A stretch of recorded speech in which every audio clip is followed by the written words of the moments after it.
confermo che si tratta di una scelta che arriva da un lungo e sofferto periodo di riflessione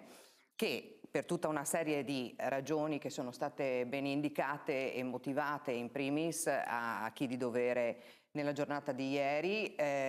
hanno insomma determinato questa scelta che è sostanzialmente volta a non indebolire la mia attività politica, perché voglio dire, noi siamo eletti per fare gli interessi dei cittadini.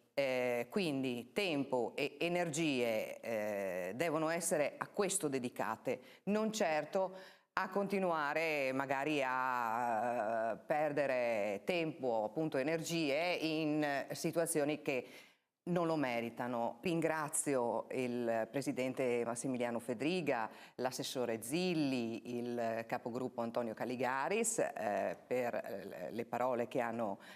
voluto destinarmi e confermo che la mia azione sarà ancora più determinata, appunto, sempre nella linea che ho sempre mantenuto. Resta nel centrodestra, sottolineato, ma anche il giornalista gli ha chiesto quale sarà il suo percorso, perché il suo nome è stato accostato al movimento di Vannacci. Beh, viene accostato, come ho anche riferito, insomma, da quell'episodio in cui